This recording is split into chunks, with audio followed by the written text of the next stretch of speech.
This is the new Mazda 3, and according to Mazda, it's been designed to look like an animal about to pounce. However, I'm not so sure. You see, here's a picture of a cat about to pounce, and I don't see the similarity, but it does look a little bit like a cat doing something else, especially the back end. Anyway, enough of that. So this is the kind of car you're probably going to be considering if you're also looking at a Volkswagen Golf, a Ford Focus, a Kia Ceed, and maybe even something like an Audi A3 or a Mercedes A-Class. Now let's start this review by talking about the Mazda 3's design. And I know I was a little bit derogatory at the beginning, but I do actually really like the look of this car. So the back end is really neat, and you can get higher up models with LED tail lights. I admire Mazda for this look. Rear exhaust pipes. There's no fakery here, not in terms of exhaust pipes nor vents on the car. Now down the side, this is the only area that bothers me about the car. There's just a little bit too much metal there, which makes the car look under-wheeled. As you move up the range, you do have larger wheels, but these are the largest ones you can get. And you get rear privacy glass, but by and large, all Mazda 3s look pretty much identical, regardless of which version you go for, which is a good thing, because it means you don't have to pay extra to make it look nice. What's it like on the inside though?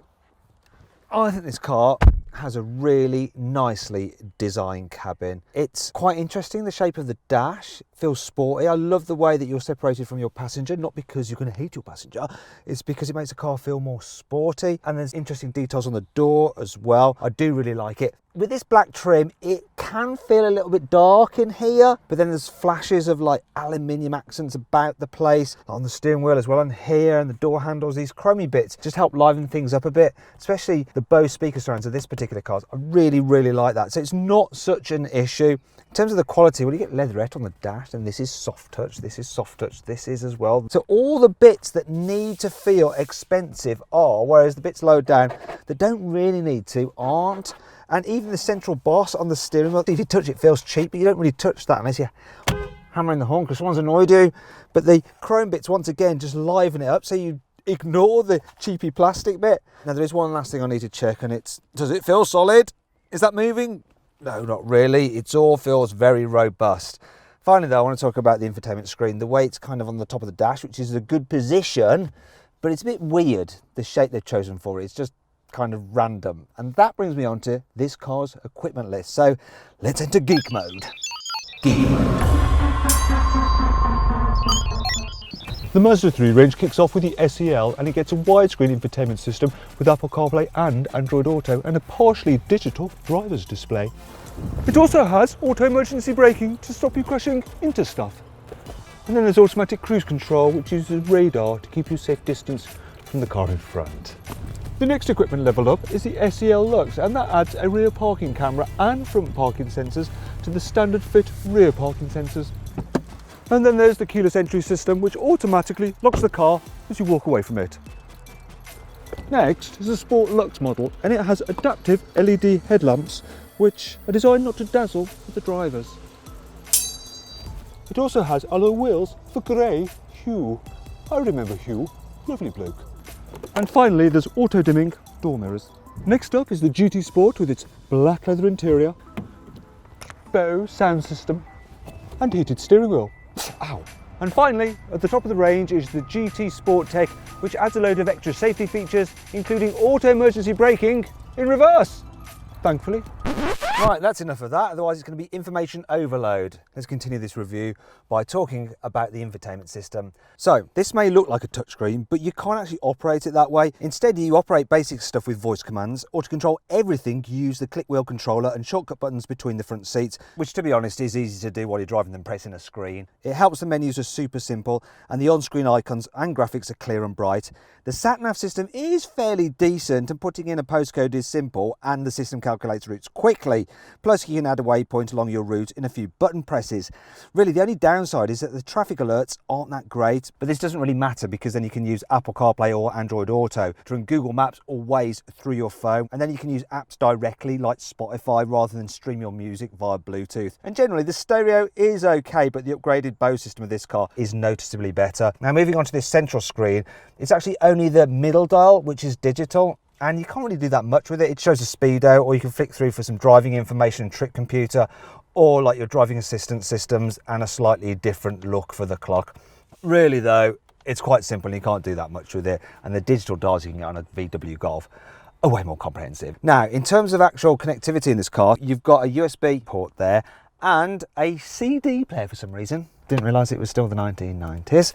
And under here you have another USB there and a 12-volt socket. And in this cubby you have a divider, which is quite handy because then you can move it into position to hold your mobile phone secure underneath there. There's another place to put a mobile phone down here, which is next to that other USB port, of course. Here you have a couple of cup holders. They're not too deep, they don't knock the top off it, and they're big enough to hold a larger bottle as well. There's plenty of room for large bottles in the side door bin and more bottles besides, quite big door bins actually. The glove box is only okay. I like this little cubby area here. In fact, I would use that for keeping the key in there. Now what I do find a bit odd is this central armrest, if you want to get underneath it, you can't lift it up from there, you have to slide it back slightly, and then you can open it from there, or you can slide it back further and open it from there. I don't know if that's supposed to be an adjustable armrest, but what is the difference between that and that? And who really needs to have that little space open there where you can just keep your phone in there, like I've already said?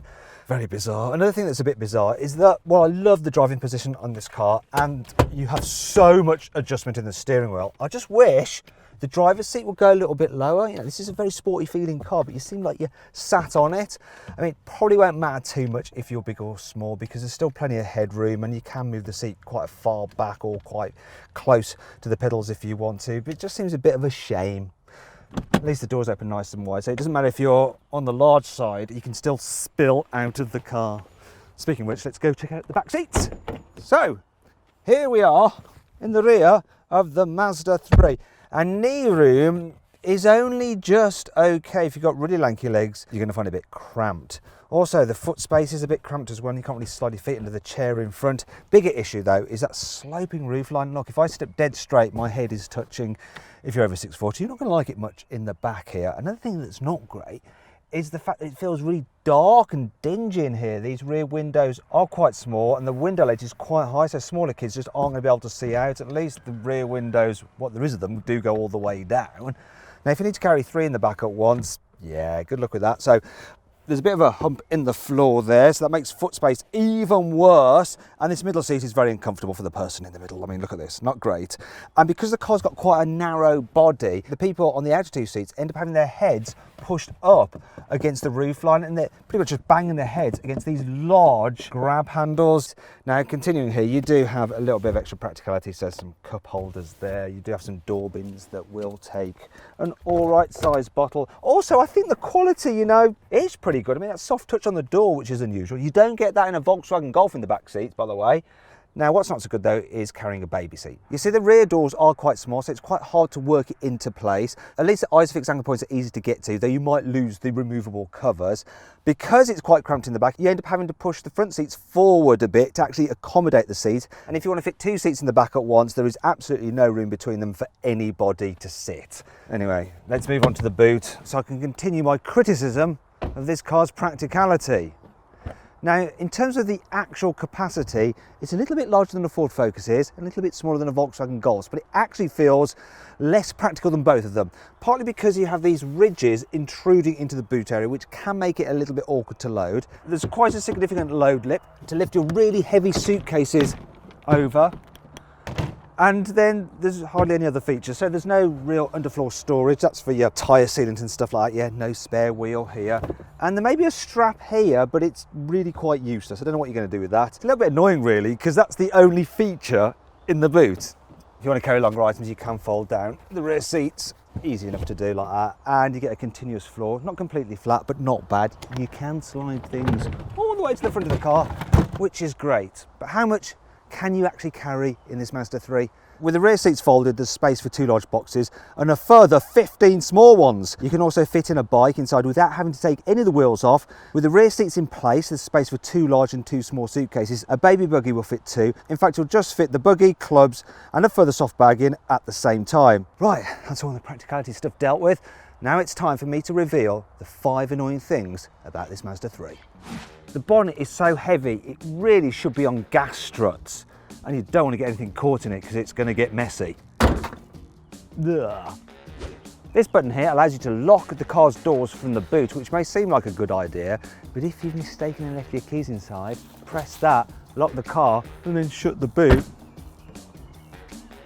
yeah, you're f***ed. If someone in the back has really long legs, and then the driver suddenly decides they want to move the armrest back and does it quickly, oh yeah, it's like being kneecapped.